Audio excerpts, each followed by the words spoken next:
नमस्कार, स्वागत है आप सभी का इसी न्यूज पर। मैं हूं शाहीन खान। नजर डालते खबरों पर। मुख्यमंत्री विजयदेव साय मंगलवार की रात नई दिल्ली से रायपुर लौटे। दिल्ली प्रवास से रायपुर लौटने के बाद मुख्यमंत्री विजयदेव साय ने मीडिया से चर्चा करते हुए 2 दिवसीय दौरे को विस्तार से बताया।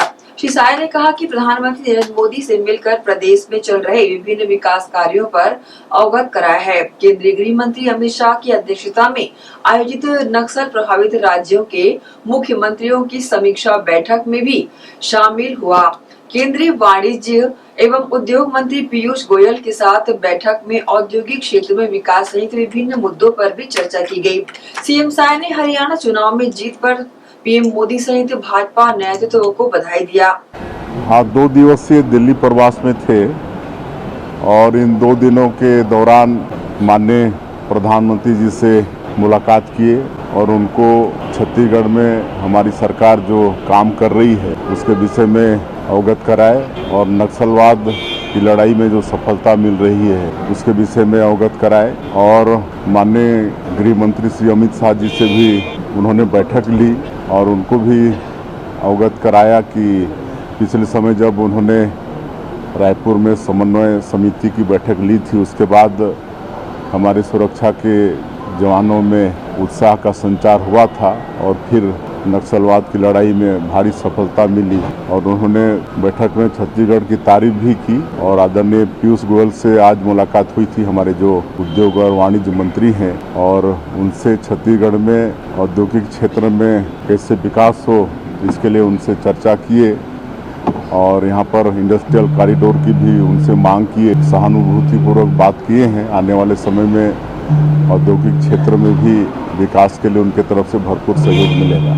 अब हरियाणा की जनता को बहुत बहुत बधाई, शुभकामनाएं। उन्होंने भारतीय जनता पार्टी पर विश्वास किया, हमारे देश के यशस्वी प्रधानमंत्री नरेंद्र मोदी जी पर विश्वास किया और पिछले 2 समय के शासनकाल में 10 वर्षों में जो हमारी भारतीय जनता पार्टी की सरकार वहाँ काम की थी उस पर विश्वास किया और लगातार तीसरी बार जनादेश भारतीय जनता पार्टी को वहाँ की जनता ने दी है। उसके लिए बहुत बहुत उनको बधाई और वहाँ के जितने विजयी हमारे विधायकों को भी बहुत बहुत बधाई। अब देखिए, वहाँ जो भी भारतीय जनता पार्टी की केंद्र की सरकार ने किया है, धारा 370 हटाने का काम, ट्रिपल तलाक बिल पास करने का काम, वहाँ जो शांति बहाल हुआ है, पहले वहाँ पर पत्थर फेंकते थे और पहली बार वहाँ पर चुनाव भयमुक्त और शांतिपूर्वक निपटा है।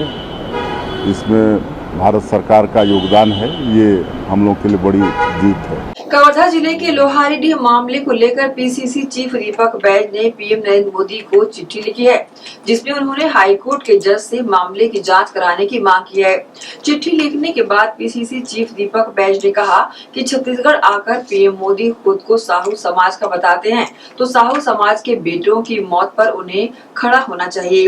राज्य सरकार को प्रधानमंत्री निर्देशित करें और न्याय दिलाएं। उन्होंने मांग की है कि लोहारीडीह मामले की हाईकोर्ट के जज की निगरानी में न्यायिक जांच कराई जाए।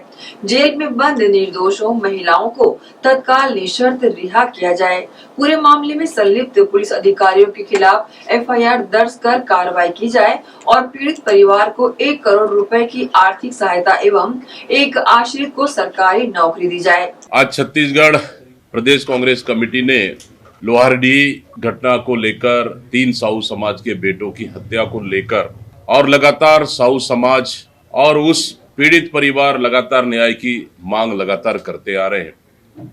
इसको लेकर मैंने एक प्रदेश अध्यक्ष के रूप में माननीय प्रधानमंत्री जी नरेंद्र मोदी जी को एक पत्र लिखा है, जिसमें लोहारडीह घटना का उल्लेख करते हुए इस मामले की हाईकोर्ट के जज की निगरानी में न्यायिक जांच कराई जाए और जेल में बंद निर्दोष महिलाओं को तत्काल रिहा किया जाए और पूरे मामले में संलिप्त पुलिस अधिकारियों के खिलाफ एफआईआर दर्ज कर कार्रवाई की जाए और पीड़ित परिवार को 1 करोड़ रुपए का आर्थिक सहायता एवं आश्रितों को सरकारी नौकरी दी जाए। आदरणीय साथियों, मैं इसलिए प्रधानमंत्री जी को पत्र लिख रहा हूं क्योंकि जब जब भी छत्तीसगढ़ में चुनाव होता है, विधानसभा का चुनाव हो या फिर लोकसभा का चुनाव, प्रधानमंत्री जी आते हैं और साहू समाज के बीच में जब भी जाते हैं तो वो कहते हैं कि मैं आपका ही साहू समाज का भी बेटा हूं, साहू समाज से आता हूं।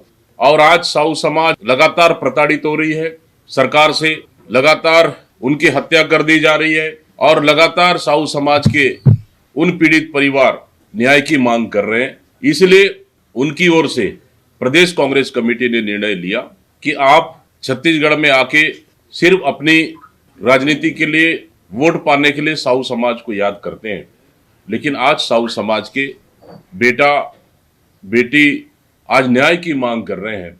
तो मुझे लगता है कि इन साहू समाज के पीड़ित परिवारों के साथ माननीय प्रधानमंत्री नरेंद्र मोदी जी को खड़े होना चाहिए और स्पष्ट रूप से राज्य सरकार को निर्देशित करना चाहिए, उस परिवार के लोगों को न्याय मिलना चाहिए। ये स्पष्ट निर्देशित करेंगे, मुझे पूरा विश्वास और भरोसा है। और कहीं न कहीं हमारे इस पत्र का माननीय प्रधानमंत्री कार्यालय से जवाब भी आएगा और कहीं न कहीं उस पीड़ित परिवार को न्याय मिलेगा, ये मैं उम्मीद करता हूं। और इसी उम्मीद के साथ मैं माननीय प्रधानमंत्री जी को ये पत्र पीड़ित परिवार की ओर से और साहू समाज की ओर से एक न्याय की मांग के लिए मैं माननीय प्रधानमंत्री जी को पत्र लिख रहा हूं। कांकेर जिले में चारामा ब्लॉक के जेपरा गांव में एक परिवार का हुक्का पानी बंद कर दिया गया है। गांव में एक परिवार के 12 लोग रहते हैं। उनके घर जाने और बात करने पर जुर्माने का फरमान जारी किया गया है। पीड़ित परिवार ने कलेक्ट्रेट पहुंचकर न्याय की गुहार लगाई है। दरअसल जेपरा गांव के सिन्हा परिवार की गांव में एक पैतृक संपत्ति है। उस जमीन पर परिवार ने घर का निर्माण करवाया है।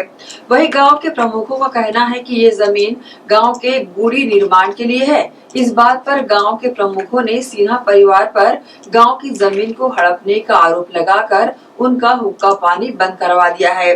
सिन्हा परिवार से बात करते हुए पाए जाने पर 15,000 रुपए जुर्माना तय किया गया है। वही यदि कोई उनसे बात करता है तो उसकी सूचना देने वाले को 5,000 रुपए इनाम घोषित किया गया है। मैं जेपरा की निवासी हूँ और गांव में इस प्रकार का हम एक परिवार के लिए गांव वाले एक तरफा निर्णय लेके हमको हुक्का पानी बंद कर दिए हैं और हमारे जो दुकान है वहाँ कोई आ जा नहीं रहा है, उससे हमारा जो रोजगार है वो सब बंद हो गया है।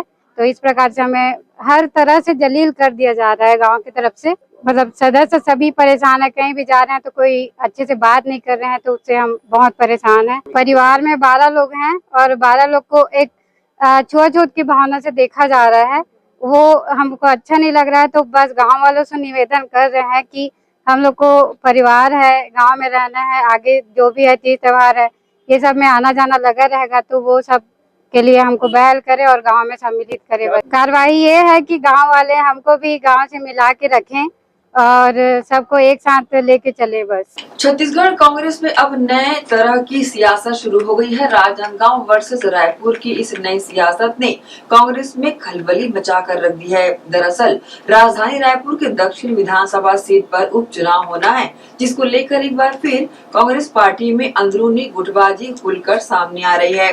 राजनांदगांव और दुर्ग के नेताओं ने पीसीसी चीफ दीपक बैज को पत्र लिखकर उनसे टिकट मांगी है। वहीं पीसीसी के पूर्व महामंत्री कुतुबुद्दीन सोलंकी ने सचिन पायलट से मिलकर रायपुर दक्षिण सीट से राजनांदगांव के नेता डॉक्टर आफ्ताब आलम के लिए टिकट मांगी है। डॉक्टर आफ्ताब आलम ने कहा है कि यदि रायपुर के नेता राजनांदगांव में आकर चुनाव लड़ सकते हैं तो राजनांदगांव के नेताओं को भी रायपुर से टिकट मिलनी चाहिए। मैं कुतुबुद्दीन सोलंकी, मध्य प्रदेश खनिज निगम का भूतपूर्व अध्यक्ष, प्रदेश कांग्रेस कमेटी का भूतपूर्व महामंत्री, प्रदेश कांग्रेस कमेटी से हम निवेदन कर रहे हैं, राजनांदगांव में जो चुनाव हुए उसमें श्रीमती करुणा शुक्ला जी, माननीय गिरीश देवान जी और प्रदेश के भूतपूर्व मुख्यमंत्री भूपेश बघेल जी चुनाव लड़े। यहाँ पे राजनांदगांव में जब दीपक बैज जी उनका दौरा हुआ तो मैं उनसे निवेदन किया। राजनांदगांव की जनता ने 3 बार रायपुर के प्रत्याशी का वेलकम किया, स्वागत किया और हमने जितने भी पूरे जिले के कार्यकर्ताओं ने, राजनांदगांव विधानसभा कार्यकर्ताओं ने तन मन धन से प्रत्याशी को जिताने का पूरा प्रयास किया। उसी तारतम्य में अभी राजनांदगांव से डॉक्टर आफ्ताब आलम जो रायपुर दक्षिण में चुनाव होने जा रहा है, हम भी हमारे नेताओं से निवेदन कर रहे हैं। हमने समय समय पर भेंट कर उनसे मुलाकात कर अपनी बात रखी और उनसे निवेदन किया कि राजनांदगांव में जब 3 बार हमारे प्रत्याशी आके चुनाव लड़े और उनका हमने वेलकम किया, स्वागत किया और तन मन धन से उनके चुनाव प्रचार में हमारे कार्यकर्ता लड़े हैं। हम भी उनसे निवेदन कर रहे हैं कि राजनांदगांव से डॉक्टर आफ्ताब आलम को हमने प्रत्याशी के रूप में प्रस्तुत किया है, उनकी दावेदारी प्रस्तुत की है। माननीय दीपक बैस जी नांदगांव आए थे, हमने उनसे मांग रखी कि 3 बार प्रत्याशी रायपुर से आगे चुनाव लड़े, तो हमको भी एक बार नांदगांव के प्रत्याशी को मौका दिया जाए और नांदगांव से डॉक्टर आफ्ताब आलम चुनाव लड़े।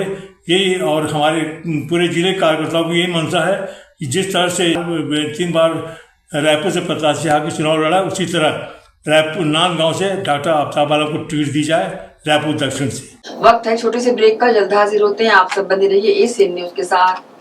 रवि साड़ी एम्पोरियम, जी हाँ, जयपुर की रवि साड़ी एम्पोरियम की साड़ियों की विशाल रेंज और अनेकों वैरायटियां अब दुर्ग शहर में भी उपलब्ध। जयपुर की साड़ियों में chiffon, organza, silk, Kota cotton, Chanderi और जॉर्जेट।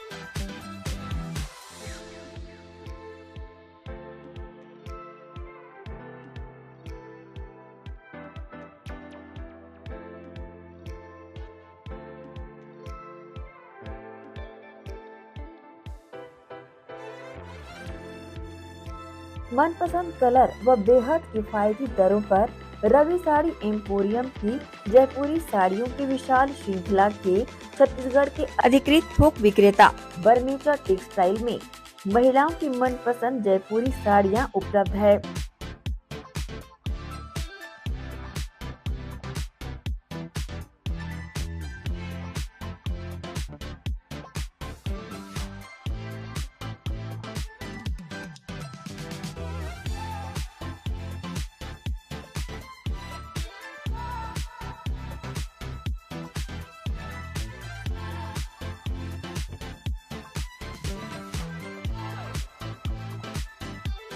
बता दें, केवल व्यापारी व दुकानदार बंधु ही संपर्क करें।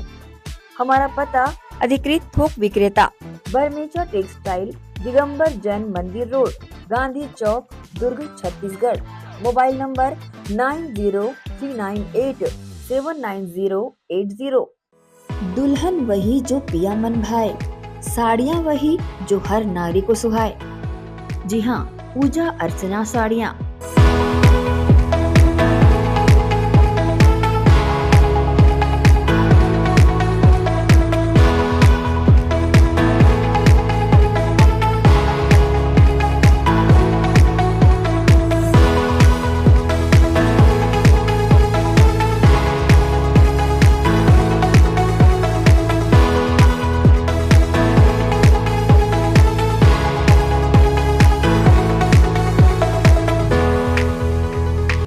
भारतीय नारी की पहचान पूजा अर्चना साड़ियाँ, आकर्षक, मनपसंद, अनेक रंगों में उपलब्ध।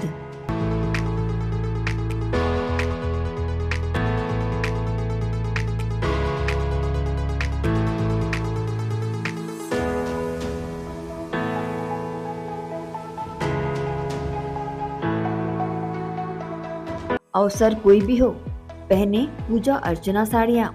जी हाँ, भारतीय नारी की पहचान पूजा अर्चना साड़ियाँ। सिर्फ व्यापारी बंधु ही पधारें। अधिकृत विक्रेता बर्मेचा टेक्सटाइल, दिगंबर जैन मंदिर road, Gandhi Chowk, Durg, Chhattisgarh. Mobile number 9039879080।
Panesar combine harvester, technology में है दम, खुशहाली रहे हर कदम।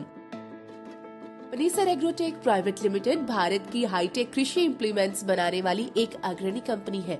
पनेसर एग्रोटेक को विकसित कंपनियों में शुमार करने वाले मुख्य बिंदु है leader in agro sector, world class machinery manufacturing plant, बारीकी से जांची परखी और क्वालिटी पैरामीटर पर खरी हर मशीन, पूरी तरह trained man power, ultra modern technology से तैयार 24 घंटे उपलब्ध ग्राहक सेवा, कंबाइन हार्वेस्टर एवं कृषि इम्प्लीमेंट्स में पूरी रेंज। पंजाब राज्य को एक तरफ भारत का अन्न भंडारण पूरा करने में अग्रणी माना जाता है, तो दूसरी ओर कृषि टेक्नोलॉजी में भी पंजाब नंबर 1 पोजीशन पर रहा है। कंबाइन हार्वेस्टर और कृषि यंत्रों की श्रेणी में पनेसर एग्रोटेक का नाम हर उन्नत किसान बड़ी शान से लेता है। इसका कारण है कि पनेसर कृषि टेक्नोलॉजी के क्षेत्र में हमेशा एक कदम आगे रहता है, क्योंकि इसके पास है special research and development department. हमारे अनुसंधान एवं विकास विभाग में हमारे पास विशेषज्ञों और इंजीनियरों की शीर्ष टीम है, जिन्होंने विभिन्न कृषि उपकरणों में अग्रणी काम किया है। World class manufacturing plant, machinery plant पूरी तरह से उच्च तकनीक मशीनरी और ऑटोमेटेड प्रणाली से सुसज्जित है।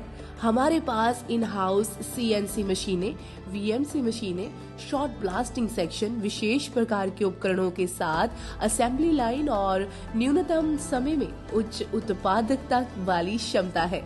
हमारे पास laser plasma cutting machine, hydraulic press और शेयरिंग बेंडिंग मशीनें भी शामिल है, जो मानवीय गलतियों की संभावना को कम करती है और उत्पादन और गुणवत्ता के लेवल को बढ़ाती है। हमारे पास इन हाउस पाउडर कोटिंग सुविधा भी है, जो उत्पाद की गुणवत्ता को बढ़ाती है और एक टिकाऊ मजबूत फिनिश छोड़ती है। हमारी पाउडर कोटिंग लचीलेपन के साथ साथ इंसुलेशन गुण प्रदान करते हुए धूल, नमी और गर्मी से बेहतर सुरक्षा प्रदान करना सुनिश्चित करती है। आइए अब पनेसर कंबाइन की विशेषताओं के बारे में जानते हैं। पनेसर कंबाइन में किसान भाइयों को 8 फीट से लेकर 14 फीट तक हर साइज में कटर बार उपलब्ध है।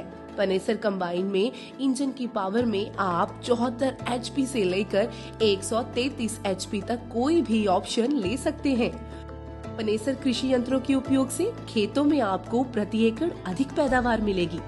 पनेसर कंबाइन की ग्राउंड क्लियरेंस अधिक होने के कारण ये बहुत आसानी से गिरी हुई फसलों की कटाई कर सकती है, जिससे किसान भाइयों को अत्यधिक लाभ मिलेगा। मशीन द्वारा फसल की कटाई के साथ साथ सफाई के लिए आधुनिक तकनीक प्रयोग में लाई गई है, जिससे दानों की सफाई भी आपको बाकी कंपनियों से बेहतर मिलेगी। मशीन में ग्रेन ब्रेकेज ना के बराबर होती है, जिससे दानों का नुकसान बिल्कुल भी नहीं होता। अतिरिक्त वियर एंड टियर से किसान भाइयों को बचाए रखने के लिए पनेसर कंबाइन में ज्यादा घिसाई वाले पार्ट्स उच्च क्वालिटी स्टेनलेस स्टील से निर्मित किए गए हैं। मशीन में उच्च स्तरीय कंप्यूटराइज्ड बैलेंसिंग पार्ट्स यूज किए जाते हैं, जिससे मशीन स्मूथली काम करती है। रात के समय में कंबाइन को आसानी से चलाया जा सके, इसके लिए कटर बार में लेटेस्ट टेक्नोलॉजी का इस्तेमाल किया गया है। पनेसर कंबाइन के स्पेयर्स देश भर में मार्केट में सब जगह आसानी से उपलब्ध है। इसकी ग्राउंड क्लियरेंस बहुत बढ़िया है, जिससे ऊंचे नीचे खेतों में भी आसानी से बढ़िया काम किया जा सकता है। पनेसर एग्रोटेक प्राइवेट लिमिटेड की सभी मशीनें भारत सरकार द्वारा मान्यता प्राप्त हैं। पनेसर एग्रोटेक प्राइवेट लिमिटेड किसान भाइयों के लिए हाई क्वालिटी वाले कृषि इम्प्लीमेंट्स एवं कंबाइन हार्वेस्टर उपलब्ध करवाने के लिए हमेशा वचनबद्ध है। धन्यवाद।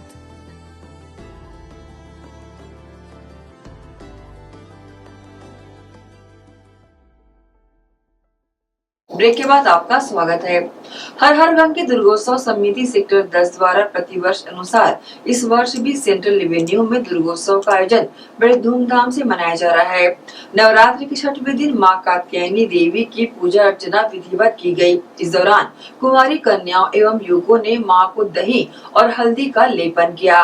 ऐसी मान्यता है कि माता कात्यायनी को दही एवं हल्दी से लेपन करने से कुंवारी कन्याओं या लड़कों की विवाह की इच्छा अतिशीघ्र पूरी होती है। हर गंगे दुर्गोत्सव एवं जन सेवा समिति के द्वारा शारदीय नवरात्र के अवसर पर सेक्टर 10 सेंट्रल रेवेन्यू में भव्यता के साथ मां दुर्गा की प्रतिमा की स्थापना की गई है। प्रतिदिन यहां पर पूरे विधि विधान से पूजा अर्चना की जाती है। इसके साथ ही जोत और जवारे का भी यहाँ पर आयोजन किया गया है। छठवें दिन माता कात्यायनी का दिवस मनाते हुए हल्दी खेलने की रस्म यहाँ पर अदा की गई। बाजे गाजे और ढोल ताशे के साथ यहाँ पर कुमारी कन्याओं ने नृत्य करते हुए माता को प्रसन्न किया।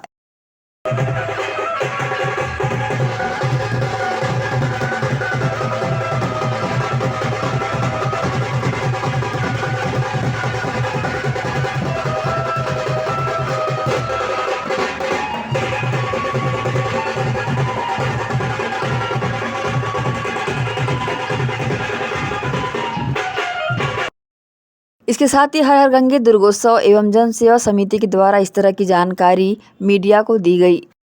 हर हर गंगे दुर्गोत्सव जन सेवा समिति के द्वारा स्थापित मां भगवती की आज 6वें दिवस में माता कात्यायनी रूप में माता विवाह की देवी है।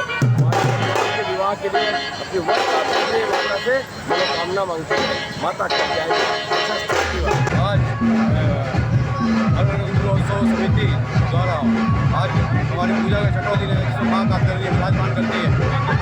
माता से क्या कामना करते हैं? माता से ही कामना करते हैं कि सबको सुख समृद्धि और शांति प्रदान करे। हमारा देश में शांति हमेशा कायम रहे।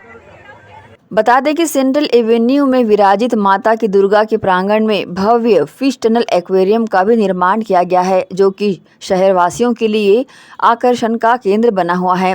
रोजाना श्रद्धालु जहां माता के दर्शन करने यहां पहुंचते हैं, इसके साथ ही फिश टनल को देखने के लिए भी काफी उत्साहित नजर आते हैं। फिश टनल एक्वेरियम के संचालक सुभाष सब्बरवाल ने मीडिया को इस तरह की जानकारी दी। उन्होंने बताया कि अष्टमी के अवसर पर दिव्यांग जनों के लिए ये फिश टनल बिल्कुल निःशुल्क किया गया है।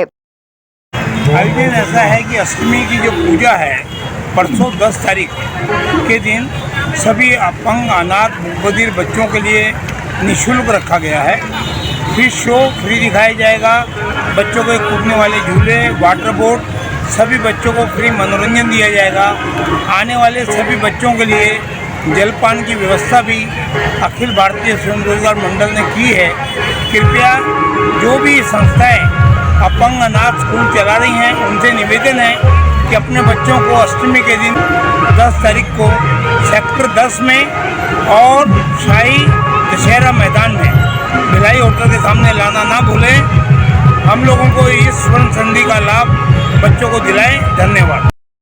बहरहाल पूरे भव्यता के साथ यहाँ पर पर्व मनाया जा रहा है। रोजाना हजारों श्रद्धालु यहाँ पर माता के दर्शन करने पहुँच रहे हैं। इसके साथ ही फिश टनल का आनंद उठाते भी नजर आ रहे हैं। एशियन न्यूज के लिए शाहीन खान की रिपोर्ट।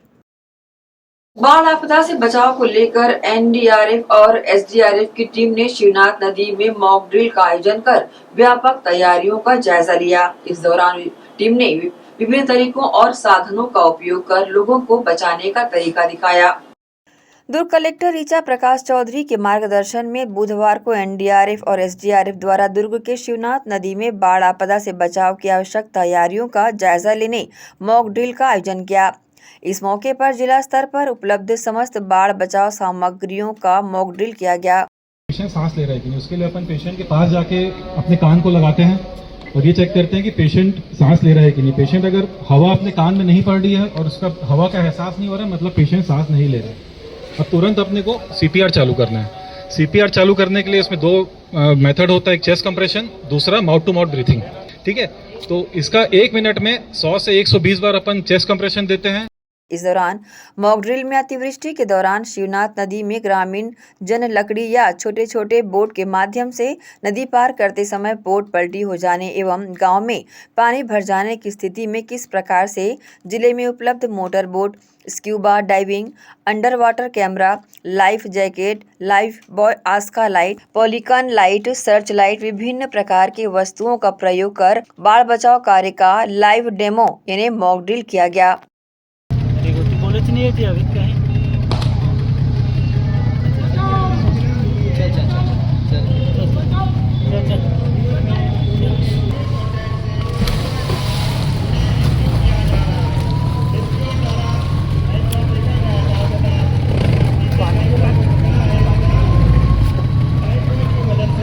चल हाँ ऐसे पकड़ के ले।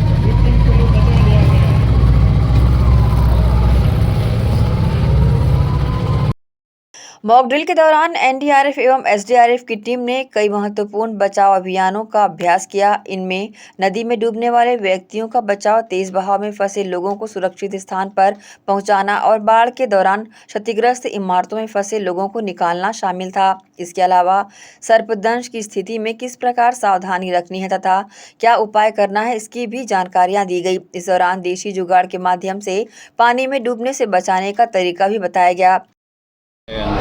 आज एनडीआरएफ और एसडीआरएफ का संयुक्त मॉकड्रिल था।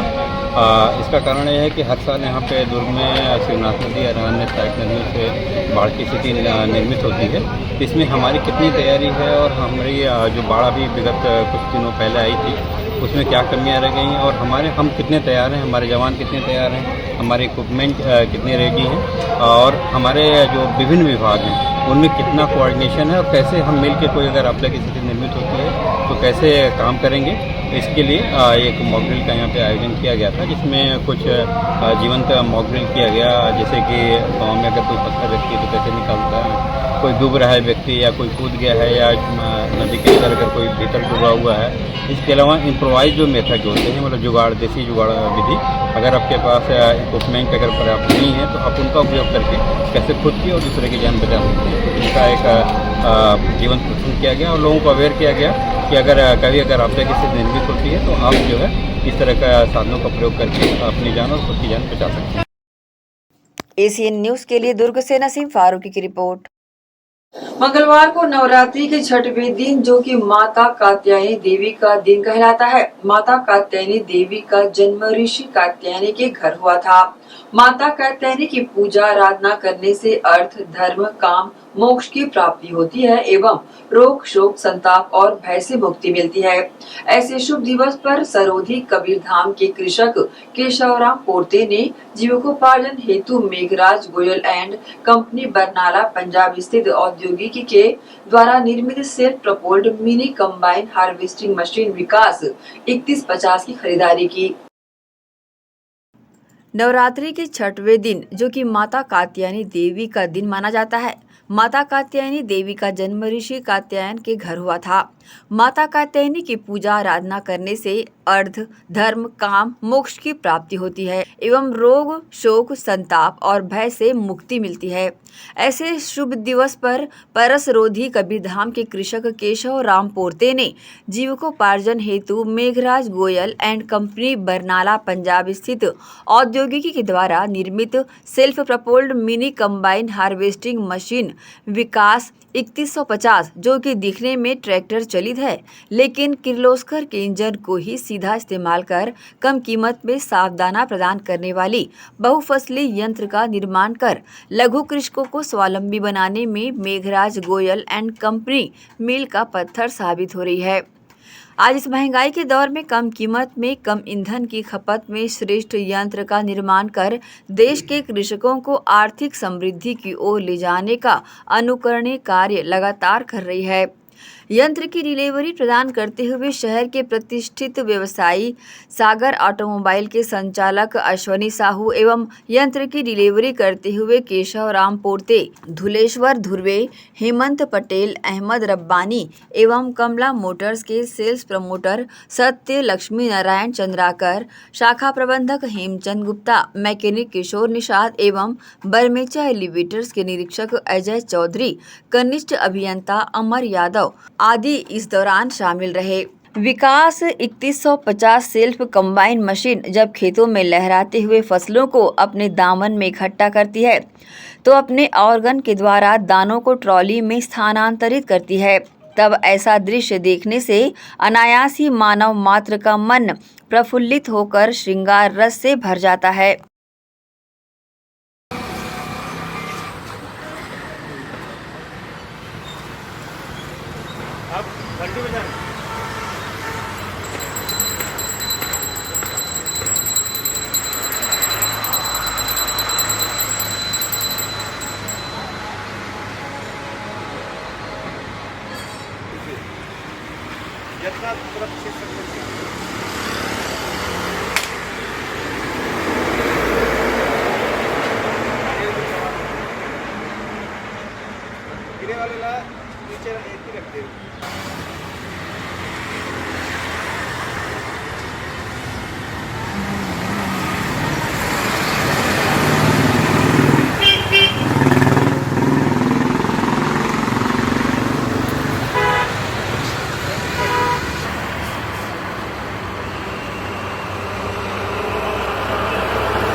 बहरहाल self propelled mini combine harvesting machine खरीदकर वह स्वयं को गौरवान्वित महसूस करने लगे। एसीएन न्यूज के लिए शाहीन खान की report.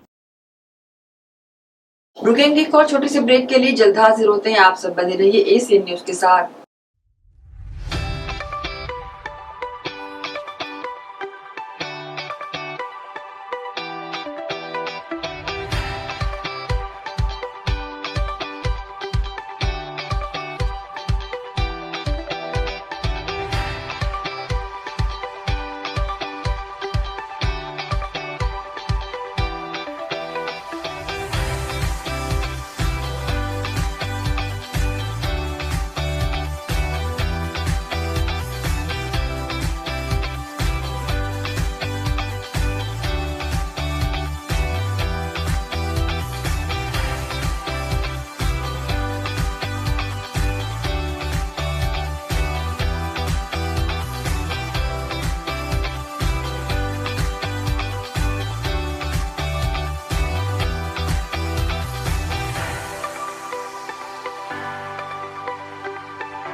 Shri Shankaracharya professional university Junwani, जी हाँ, सत्र 2024-25 के लिए प्रवेश प्रक्रिया प्रारंभ है। डिप्लोमा इन फार्मेसी एवं बैचलर ऑफ फार्मेसी के लिए प्रवेश प्रारंभ है। बिना PPHD दिए सीधा प्रवेश। इतना ही नहीं, 10वीं और 12वीं में गणित और विज्ञान के छात्रों के लिए सुनहरा अवसर है। सीमित समय, सीमित सीटें। अगर है सपनों को पूरा करना तो भरना होगा ऊंची उड़ान। जल्दी करें, प्रवेश प्रारंभ है। प्रेजेंटली शंकराचार्य ग्रुप के अंदर 4 फार्मेसी कॉलेजेस हैं। इन चारों फार्मेसी कॉलेजेस में diploma in pharmacy and bachelor of pharmacy की कोर्सेज रन होती हैं। साथ में masters in pharmacy and PhD की कोर्सेज भी हम ऑफर करते हैं। शंकराचार्य प्रोफेशनल यूनिवर्सिटी के अंदर ये चारों कॉलेज एफिलिएटेड हैं and most importantly pharmacy council of India ने चारों कॉलेजेस को अनुमोदन दिया है। जैसे कि आप जानते हैं, Shankaracharya group is famous for its infrastructure, its faculty, its students group, and in every aspect we are on top as from 2008. So in this year also, अगर आप चाहते हैं कि आप 12th के बाद साइंस में आपके भविष्य बनाना चाहते हैं तो शंकराचार्य प्रोफेशनल यूनिवर्सिटी में एक बार जरूर आए। फार्मेसी कोर्स में अभी डायरेक्ट एडमिशन 12th की % बेसिस पे दिया जा रहा है, तो जल्द से जल्द संपर्क करें। तो एडमिशन हेतु जल्दी करें। Shri Shankaracharya professional university Junwani, Bhilai, Chhattisgarh. संपर्क करें 9977258200।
ब्रेक के बाद एक बार फिर से आप सभी का स्वागत है।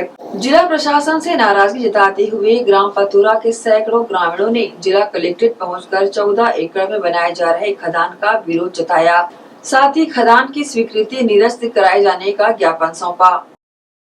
खदान खोले जाने के विरोध में ग्राम सेलुद क्षेत्र के पतोरा के सैकड़ों ग्रामीणों व सरपंच सहित पंचायत प्रतिनिधियों ने सोमवार को जिला कलेक्ट्रेट पहुंचकर कलेक्टर जनदर्शन में ज्ञापन सौंपा, जिसमें जिला प्रशासन द्वारा 14 एकड़ में बेवजह खदान खोले जाने को लेकर आक्रोश जताया।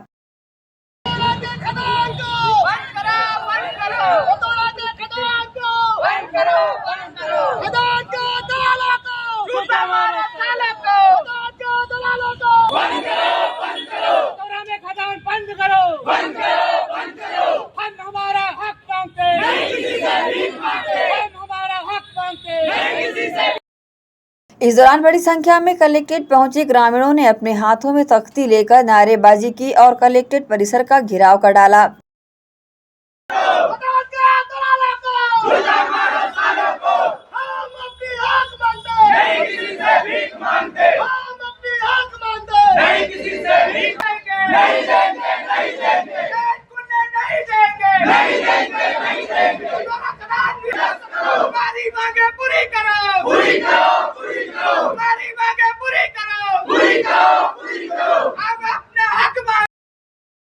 बता दें, जिस तरह से खदान के विरोध में ग्रामीणों का प्रदर्शन और आक्रोश जताया जा रहा है, उससे क्षेत्र में तनाव बढ़ सकता है।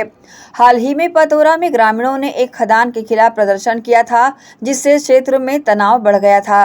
स्थानीय निवासियों का आरोप है कि खदान से होने वाले प्रदूषण और भूमि अधिग्रहण से उनके जीवन और कृषि जीवन पर गंभीर प्रभाव पड़ रहा है। साथ ही बताया कि ग्रामीणों ने ये भी आरोप लगाया कि खदान के प्रस्तावित विकास के लिए बिना उचित सर्वेक्षण और सुनवाई के भूमि अधिग्रहण किया गया है। स्थानीय ग्रामीणों ने यह भी कहा कि हमें ये नहीं पता कि खदान से हमें क्या लाभ होगा, लेकिन हम जानते हैं इससे हमारी फसलें और स्वास्थ्य जरूर प्रभावित होंगे। प्रदर्शन में शामिल अन्य लोगों ने यह भी बताया कि खदान के प्रस्तावित क्षेत्र में कई जल स्रोत और वन्य जीव हैं जो पर्यावरण संतुलन के लिए महत्वपूर्ण हैं। उन्होंने चेतावनी दी कि अगर मांगों पर ध्यान नहीं दिया गया तो वे आगे सड़क पर आकर उग्र विरोध करेंगे। इस संबंध में उन्होंने प्रतिक्रिया दी। यह है कि खदान जो खुल रही है वो नहीं खुलना चाहिए, क्योंकि खदान खुलने से पहले भी बहुत ज़्यादा परेशानी हो रही थी, आज भी परेशानी हो रही है। जल स्तर है जो नीचे जा चुका है और वहाँ पे एक बस्ती बसने जा रही है। उधर खेत में काम करने वाले मजदूर लोग डरते हैं कि जाएं कि ना जाएं। जब ब्लास्ट होती है तो पूरा घर हिल जाता है, सिर्फ घर ही नहीं नीचे से पूरा धरती हिल जाती है। और दूसरा वहाँ पे अगर कोई जाते हैं मजदूरी करने भी, उसको डर लग रहा है कि कब कौन सा पत्थर आके हम लोगों के ऊपर गिर जाए। नहीं, खदान बंद होना चाहिए। अगर मालूम नहीं होता तो फिर आप लोग चक्का जाम करेंगे, जो भी हम लोग चक्का जाम करेंगे। कोई भी हालत में खदान नहीं खुलना चाहिए। पतोरा में पहले से ही बहुत सारे खदान है, फिर भी अभी और खदान खोला जा रहा है जो 14 एकड़ जमीन में खोला जा रहा है। खदानों से हम लोग पहले ही परेशान हैं और 14 एकड़ की ज़मीन में और खदान खुलने से और कितना मतलब ऐसे है कि ब्लास्टिंग होता है ना, तो अभी भी हमारे घर हिल जाते हैं और दरार पड़ चुके हैं कई मकान। और हमारे गांव से इतना पास मतलब गांव पूरा लगा हुआ है, ऐसे जगह पर नहीं खोला जाता भाई। और वो तो मेन रोड से लगा हुआ है और पहले ही हम गर्मी में मतलब पानी की इतनी समस्या होती है, जल स्तर इतना नीचे जा चुका है, उसके बावजूद और खदान खोल रहे हैं। और उसके ध्वनि प्रदूषण अलग होता है, वायु प्रदूषण अलग होता है, भारी वाहन चलने से सड़क की ऐसी बर्बादी होती है। तो हम लोग पास में जो खेत लगे हुए हैं ना, वो हम लोग खेती नहीं कर पा रहे हैं। पतोरा में खदान 14 एकड़ में खदान खुलने वाला है। हमने 99.9% ग्राम पतोरा के ग्रामवासी विरोध में हैं और ओनली 0.1% लोग उसके समर्थन में। उसके बाद भी प्रशासन द्वारा खदान खुलने के लिए सहमति दिया जा रहा है, उनको प्रयास किया जा रहा है कि कैसे भी करके उसको समर्थन दिया जाए। हम लोग हमारे ग्राम के सभी लोग जन सुनवाई में अपना बात रखने के लिए इकट्ठा हुए थे, लेकिन प्रशासन 5 बजे ही अपना बोरिया बोझता पकड़ के भाग गया।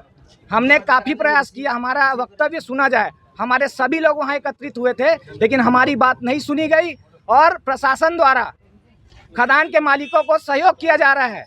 हम इसका विरोध करेंगे और खदान खुलने नहीं देंगे, ये हमारा प्रयास है। इसीलिए आज विरोध करने के लिए कलेक्टर ऑफिस आए हैं। पतोरा में पहले से 18-19 खदानें खुल चुकी है जो 54 एकड़ की स्थिति में है।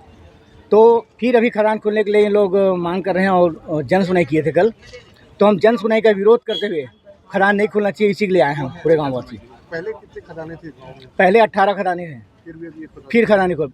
अभी जो खदान खोल रही है 14 एकड़ के एरिया में खुल रही है, जो हमारे गांव से नज़दीक है। हमारा शमशान घाट लगा हुआ है, रोड से लगा हुआ है। एशियन न्यूज़ के लिए दुर्ग से नसीम फारूकी की रिपोर्ट। सरगुजा जिले में अजब गजब मामले सामने आते हैं। कभी किसी का चहेता बकरा चोरी हो जाता है तो कभी किसी का मुर्गा। ताजा मामला मुर्गा चोरी का सामने आया है। मुर्गा भी सामान्य नहीं था। बेटे की शादी के लिए मजार में मांगी गई मन्नत के लिए उसे 4 साल पाला गया था। रघुनाथ थाना क्षेत्र निवासी फहीमुद्दीन ने एसपी कार्यालय में चोरी की शिकायत की। उसने मुर्गा चोरी का आरोप अपने पड़ोसी पंचायत सचिव पर लगाया है। ग्राम लमगाम के रहने वाले फहीमुद्दीन ने मुर्गा चोरी की शिकायत में लिखा है कि जमीन विवाद के चलते पड़ोसी सचिव ताज अहमद ने मुर्गा की चोरी की है, जिससे वो काफी दुखी हैं। परिवार के लोग भी चोरी गए मुर्गे को लेकर काफी परेशान हैं। अतिरिक्त पुलिस अधीक्षक अमोलक सिंह ढीलों ने कहा कि शिकायतकर्ता फहीमुद्दीन और पड़ोसी ताज अहमद का जमीन विवाद को लेकर व्यवहार न्यायालय में केस चल रहा है।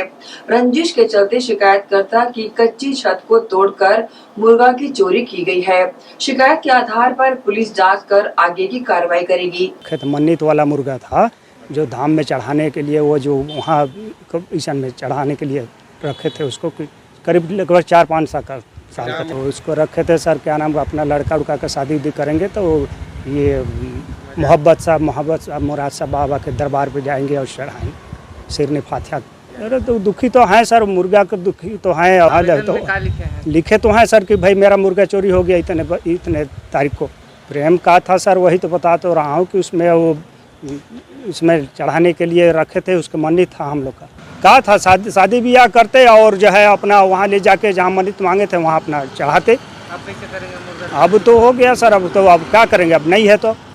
फहीमुद्दीन जो कि ग्राम लमगांव चौकी रघुनाथपुर के निवासी हैं, उनके द्वारा एक लिखित आवेदन दिया गया है, जिसमें जो ताज अहमद हैं जो कि लमगांव निवासी हैं और उनके द्वारा इन दोनों के बीच में जो है वो ज़मीन विवाद को लेकर के व्यवहार न्यायालय में केस चल रहा है। प्रार्थी के द्वारा यह शिकायत दी गई है कि ताज अहमद नाम के युवक ने जो है उनका जो कच्चा छत था उसको तोड़ करके मुर्गी चोरी किया है, जिसमें कि आवेदन प्रस्तुत किया है कार्रवाई करने के लिए। उक्त संबंध में जो आवेदन है उसको तस्दीक करके उसमें अग्रिम वैधानिक कार्रवाई की जा रही है। दुर्ग में पिछले दिनों विवाद के चलते हुए हत्या के मामले में दुर्ग पुलिस ने सभी आरोपियों को गिरफ्तार कर लिया है, जिसमें 6 आरोपी में से एक अपचारी बालक भी शामिल है। पुरानी रंजिश को लेकर दुर्ग के मठपारा में पिछले दिनों देर रात मारपीट में दादू देशमाने की हत्या कर दी गई थी, जिसके बाद एक्शन में आई दुर्ग पुलिस ने कुछ ही घंटों के बाद 3 आरोपियों को गिरफ्तार कर लिया।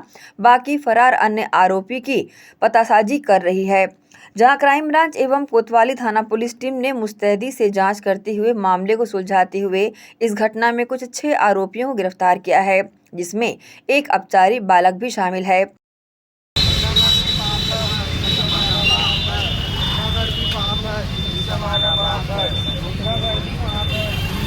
गुंडागर्दी पाप है, पुलिस हमारा बाप है। गुंडागर्दी पाप है, पुलिस हमारा बाप है। गुंडागर्दी पाप है।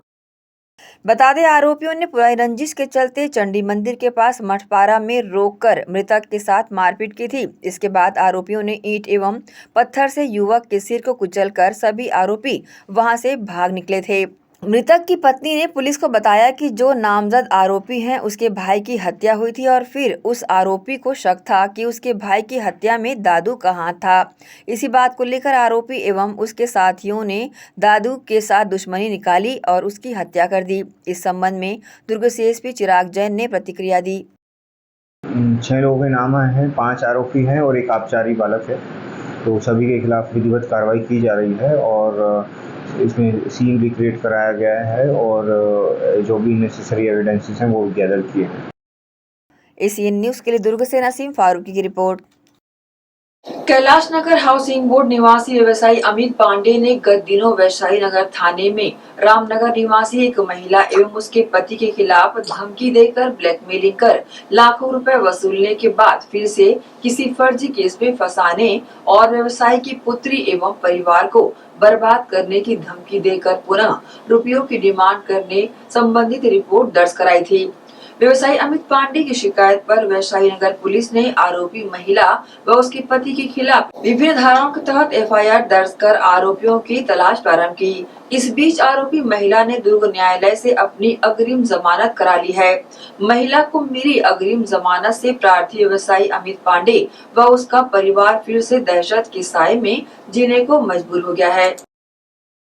वैशाली नगर थाना अंतर्गत ये मामला किसी फिल्मी कहानी से कम नहीं है, जहां एक शातिर नायिका ने निशाना बनाया एक विवाहित युवक को। गौरतलब है कि ये मामला जिसकी शिकायत अमित पांडे जो कि इस मामले में प्रार्थी है और इसे ही उस खलनायिका ने निशाना बनाया। दरअसल ये कहानी शुरू होती है 2016 से, जब प्रार्थी अमित पांडे के संपर्क में आई पूजा बिदौलिया ने जालसाजी के तहत और षड्यंत्र पूर्वक अमित को रिझाना शुरू किया। अमित पांडे भी उसकी झूठी जालसाजी में फंसता चला गया और उसके प्रेम में अंधा हो चला। आरोपी महिला ने इन 8 वर्षों में अमित पांडे को ब्लैकमेल कर लाखों रुपए ऐंठे। प्रेम में अंधा हो चुका अमित पांडे पानी की तरह दौलत उस पर लुटाता रहा। वही जब अमित पांडे के आंखों के सामने धीरे धीरे उस महिला की सच्चाई सामने आने लगी और उसे पूरा यकीन हुआ कि वो महिला इन 8 सालों में उसे किस तरह छली है। इस दौरान अमित पांडे के द्वारा ही अपनी शादी दूसरे युवक प्रतीक सिंह से महिला ने करवाया। तब भी अमित पांडे ने उस असली शादी को झूठी बता खर्च करता रहा। हद तो तब हो गई जब आरोपी पूजा ने लगातार अमित पांडे को धमकाना, डराना और ब्लैकमेल करना शुरू कर दिया। इस बार वो अपने सो कॉल पति के साथ मिलकर डराना, धमकाना और ब्लैकमेल करना शुरू कर चुकी थी। तंग आकर प्रार्थी अमित पांडे ने इसकी शिकायत वैशाली नगर थाने में दर्ज कराई। वैशाली नगर थाने में विभिन्न धाराओं के तहत एफआईआर दर्ज भी कर ली गई। क्या था पूरा मामला, किस तरह महिला व उसके पति का आतंक अमित पांडे व उसके परिवार पर मंडराता रहा और अभी मंडरा भी रहा है, सुनिए अमित पांडे की जुबानी। मेरे साथ ये घटना 2016 में हुई। एक पूजा बिदौलिया नाम की लड़की आई जिससे हमारे परिवार के द्वारा हमारा जान पहचान बढ़ा, हमारे रिश्ते बढ़े, हम काफ़ी करीब आए और करीब 2024 तक हम साथ में थे। मगर बीच में हमारा 2022 में सब कुछ ख़त्म हो गया था। इनकी शादी होने वाली थी। इन्होंने बोला मेरी शादी अब कैसे भी तोड़वा दो, ये शादी मैं नहीं करना चाहता ही। तो मैंने किसी भी फ़ोटो वगैरह डिस्ट्रीब्यूट करके या थोड़ा बहुत इनके कहने ने जैसा इन्होंने कहा मैंने वो शादी तोड़वा दी। उसके बाद हमारे परिवार के द्वारा हमारे बीच में लिखा पड़ी हो गई कि अब हम इससे कोई रिश्ता नहीं रखेंगे।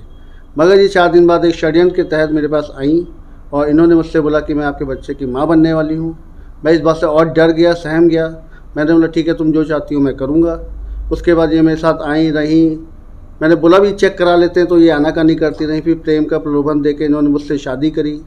उसके बाद फिर इन्होंने मुझसे बोला कि मैं एक लड़के से मेरी समाज में शादी करा दो ताकि मैं आपके साथ फ्री होकर कहीं भी रह सकूँगी। आज मुझे ये पता चलता है कि ये लड़का लड़की 1.5 साल पहले से एक दूसरे को जानते थे और साजिश कर रहे थे मुझसे पैसा ऐंठने के लिए। इन्होंने मुझसे पैसे ऐंठे, जेवर ऐंठे। कोई बात नहीं सर, मेरा जो गया वो चला गया। मगर उसके बाद भी उन लोगों का षड्यंत्र ख़त्म नहीं हुआ। अब जब मैंने पैसे देने बंद कर दिए तो इन्होंने मुझे जान से मारने की धमकी देने लगे। तब मुझे ये कदम उठाना पड़ा और मैंने एक एफआईआर करी वैशाली नगर थाने में, जहाँ से मुझे बहुत ही सहयोग मिला, सब कुछ हुआ। मगर सर ऐसे लोगों का कोई भरोसा नहीं है। ये आज भी षड्यंत्र रच रहे हैं और मुझे ज्ञान में आया, संज्ञान में आया कि ये पहले भी और लोगों के साथ ऐसा कर चुकी है। मगर बेचारे वो लोग अपनी इज्जत के खातिर, समाज के खातिर सामने नहीं आ पाए। मगर मुझे हिम्मत करना पड़ा सर, क्योंकि ये लोगों का षड्यंत्र और भी लोग साजिश का शिकार होने वाले हैं।